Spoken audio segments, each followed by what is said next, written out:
blood runs through the streets of Bel Air. Shambling corpses crowd around the Ferris wheel at the Santa Monica Pier. The smell of funnel cakes and cotton candy replaced with smoke and rot. Where roller skaters once zoomed along Venice Beach, now only a trail of destruction remains. The Hollywood sign is in smoldering ruins. Once this was Los Angeles, the city of angels, but there are no more angels here. Only swarms of zombies choking out the faded glitz and glamour, shuffling along in the sunshine, smashing through designer storefronts on Rodeo Drive, and smearing bloody handprints across the Walk of Fame on Hollywood Boulevard. This isn't LA anymore. This city in ruins has earned itself a new name, Hell-A. In the midst of a new high-threat zombie outbreak, the United States government has made the decision to put California under quarantine, making the state a restricted zone with borders enforced by the U.S. military in an attempt to stop the spread. Los Angeles is being evacuated, and a group of 6 strangers attempt to board one of the chaotic flights out of the doomed city. Each of the 6 found themselves in Los Angeles for a different reason, and now they're scrambling to get out. Jacob started as a successful stockbroker in London, but when his mother passed away, he hopped a plane to California to chase his dreams of Hollywood stuntman glory, a passion that married his charm and charisma with his disregard for his own physical safety. Amy is a Paralympian, an expert athlete with a laid-back West Coast disposition and a wit almost as quick as her spirit. Ryan left his younger brother behind in Fresno when he moved out to Los Angeles to work as an exotic dancer. Now that LA has gone to hell, he is desperate to get back to the only family he has. Danny began her life in County Cork, Ireland, in the dull field of retail before she found an outlet for her natural aggression and unbreakable boisterous spirit, roller derby. She joined a team and traveled the world with them, winding up in LA just in time to get trapped by the outbreak. She's shoving her way into the evacuation plane with the hopes of getting back to her team and getting back in the rink. Jacob isn't the only stunt person on the plane. Carla is a stunt rider specializing in motorcycle tricks, flips, and endless confidence. The 6th member of this unplanned band is Bruno, who made his way hustling on the streets of Los Angeles, scamming and scheming his way through. But zombies are much harder to trick. Luckily, he's not too shabby with a knife either. These are the 6 zombie slayers the player can choose from when it comes to who they'll pilot through the sun-soaked anarchy of Hell-A. It's looking good for the passengers as they board their flight out of Zombieland, alongside big names like famous actress Emma Jaunt, but looks can be deceiving. As everyone makes their way to the seats, an eager fan approaches Emma to ask for a selfie. Not even an apocalyptic scenario can stop the stands after all, but her excitement at meeting her idol is cut short, along with her life, when a man grabs her out of nowhere, sinking his teeth into her neck. No, he wasn't still super hungry after finishing off his tiny bag of airline peanuts. An infected person managed to sneak on board, compromising the entire flight and rendering it a biohazard. In response, the U.S. military makes the choice to shoot the plane out of the sky. Before they can even cross the California border, our slayers have come crashing back to Earth. They survive the crash, just barely, but others aren't so lucky. The survivors do their best to pick through the rubble, lifting pieces of metal off crushed bodies, digging through the wreckage in search of weapons. Where there is death and destruction in this world, there are zombies, and in the midst of trying to save other survivors and making it out alive, the group has snarling corpses gnashing their teeth and grabbing at them with rotting arms. But they're able to fight through the chaos while caring for those in need. One of the slayers spots a man lying against the side of the broken plane, eyes glassy from shock. They pour a bit of water into his mouth, encouraging him to keep going. Out of the corner of their eye, they spot a woman splayed out on the ground. She might already be too far gone, but it's worth a second look. They cradle the woman's head, tilting it up, pouring a bit of water between her lips. Before they can pull away, the woman on the ground grabs their arm, biting down. The stranger is infected, and now so is the slayer. No good deed goes unpunished, and that goes double in the middle of a zombie outbreak. And what an outbreak it is! There are a wide variety of threats roaming the SoCal landscape, posing various levels of threat. There are the walkers, the traditional Romero-style zombies, the Walking Dead, zombie classic if you will. Even if you won't, they're here anyway. Walkers that have been infected for a little while longer start to stiffen and rot, turning into shamblers. They move even slower than walkers, but don't let your guard down around them. They can still knock you out, even if it's the only thing they do before crumbling to dust. Freshly turned zombies, on the other hand, can move quickly, like something out of 28 Days Later. These are the runners, capable of sniffing out the living and sprinting toward them at a high speed. The best way to get away from a runner is to knock them off their feet first. What happens to a big, meaty bodybuilder when they turn into a zombie? Well, they become a crusher, basically a regular zombie pumped full of steroids and ready to punch you into next week. If you think regular zombies are gross, then good luck if you find yourself face to face with a slobber. These big bloated so-and-sos are ready to spew toxic acid vomit into their victims, melting your flesh down to the bone. Another type of zombie is the screamer, which isn't just a name for you as soon as you see one. These undead vocalists just won't shut up, screaming at the top of their lungs at the sight of the living and drawing other zombies towards your location. Then there are the butchers, a rare type of fast, highly dangerous infected that attack with sharpened arms and bones in place of hands. And of course, bursters, walking chemical bombs that'll blow up and melt you if you get too close. Long story short, there are tons of walking, running, shambling, spewing, slicing dead people to worry about while trying to survive. And now that the Slayer has been bitten, they risk turning into one of the horde. So what is there to do when you're freshly infected in Hell A, on the verge of collapse and looking for shelter? Go for a little jaunt. An Emma jaunt, that is. The Slayer finds themselves in Bel Air, an area pretty close to Emma's home, according to one of the star maps tourists use to stalk celebrities. The Slayer just has to fight their way through a zombie-infested mansion in order to get there. After stomping undead heads, hey, say that 5 times fast, tracking down a gate code, and getting a generator powered on, the Slayer makes their way to Emma's place. When you visit a friend's home, it's always polite to bring something: a pie, a bottle of wine, a bouquet of flowers. The etiquette books don't, however, suggest bringing a zombie virus possibly incubating inside your body. So it makes sense that Emma's assistant Michael is extremely suspicious of this infected houseguest. Emma stops her housekeeper from shooting them just before the Slayer collapses, but she's still naturally suspicious of the potential risk. The Slayer wakes up in Emma's home gym, but there's no chance to get a quick workout in because they're handcuffed to an exercise machine,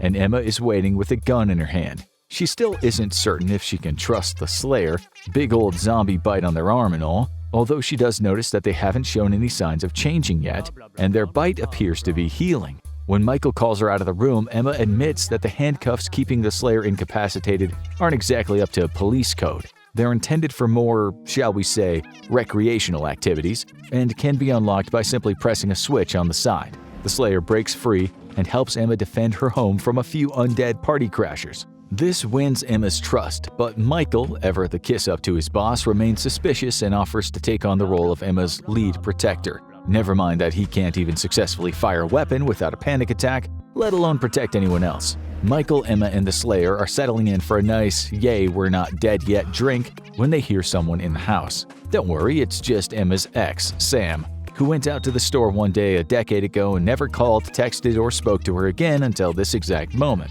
So, no zombies here, only ghosts. Not literal ghosts, just to make that clear. Just Emma's former boyfriend waltzing in with a way more cavalier attitude than you'd expect from a guy living through a zombie outbreak and facing the woman whose heart he broke, all at the same time. It turns out there's a reason for that. Aside from Sam's naturally chill demeanor, he's been through this before, or something like it. This isn't the first outbreak of a zombie virus. Sam experienced one a decade prior and managed to survive due to his natural immunity. This revelation causes Emma to come to a realization of her own. The Slayer is also immune.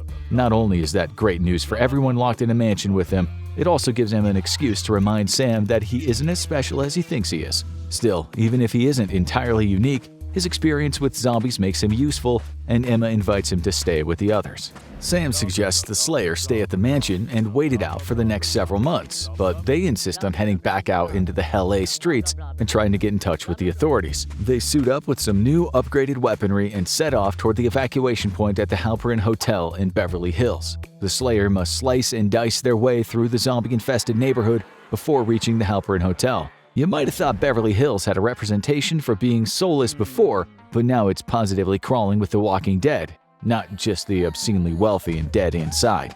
By the time the Slayer reaches the Halperin Hotel, there are zombies around every corner, just waiting to sink their teeth into living flesh. Welcome to this California hotel. It's not a very lovely place, and if you check in, you probably can't ever check back out.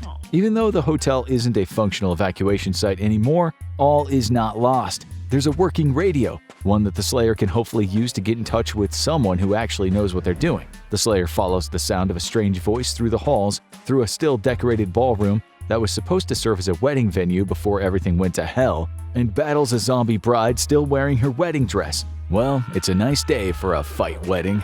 After defeating the bride, the Slayer uses the radio to speak with Dr. Reuben Reed, a doctor from the CDC. Upon learning of the Slayer's immunity, Dr. Reed insists they join him at his safe zone in Santa Monica, where they'll use the Slayer's blood to develop a vaccine for the zombie virus. The Slayer hits the road back to Emma's place, stopping to assist an influencer named Amanda in her quest to shoot compelling clickbait footage of some good old-fashioned zombie killing. Then it's time to stop by Emma's, before setting off on a quest to track down Michael at his place in Beverly Hills. The trail leads all the way to Dambuster Studios, where a few zombies are trying to get their 15 minutes of fame by terrorizing a film studio. Sorry guys, the camera hates you, and so does our Slayer. By the time the Slayer reaches Michael, they receive a radio call from Sam promising a chance to stockpile some more weapons if they meet him in Beverly Hills. So the Slayer leaves Michael behind to fend for himself and heads off to meet Sam. Then it's time to swing by Bel Air to pick up the rest of the gang. However, when the Slayer reaches Emma's house, they find out that Michael was bitten.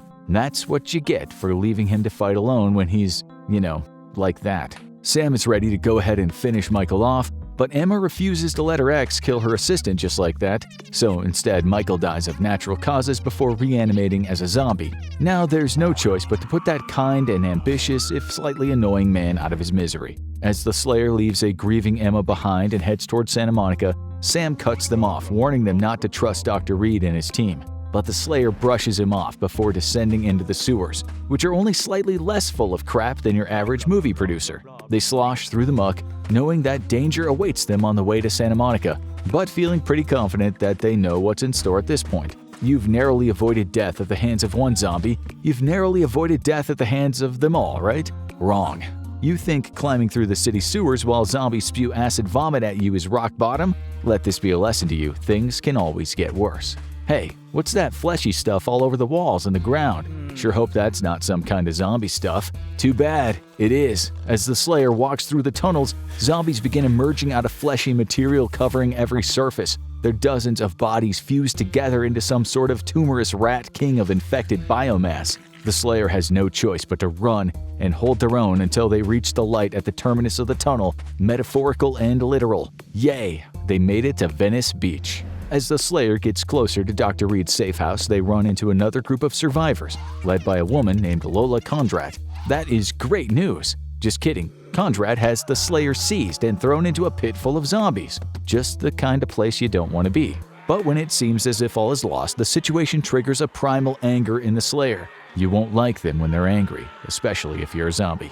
Their rage state imbues the Slayer with unnatural strength and speed, allowing them to eliminate all the zombies in the pit. The Slayer manages to drag themselves back to the surface and reaches the Sterling Hotel, where Dr. Reed is waiting. It's not all sunshine, lollipops, and rainbows from there, though. The military will not be willing to help the Slayer get out of LA unless they and Dr. Reed can provide definitive proof of their immunity. So they need to hit the road, yet again, and get to the CDC headquarters and track down Reed's testing equipment. After completing this task, the Slayer discovers that Dr. Reed and Condrad know one another. Hey Doc, what's up with your friend throwing random strangers into zombie pits? Pretty toxic of her. Next, because the to-do list apparently never runs out, the Slayer is tasked with locating Dr. Reed's daughter, Tisha, who is currently missing. Except she's not missing at all. She's investigating the CDC along with a team of skilled computer hackers, attempting to get to the bottom of what the center is hiding in some suspicious encrypted files. Tisha strikes a bargain with the Slayer. If they give her more time to hack, she can help them get in touch with Condrad and find out what's going on here.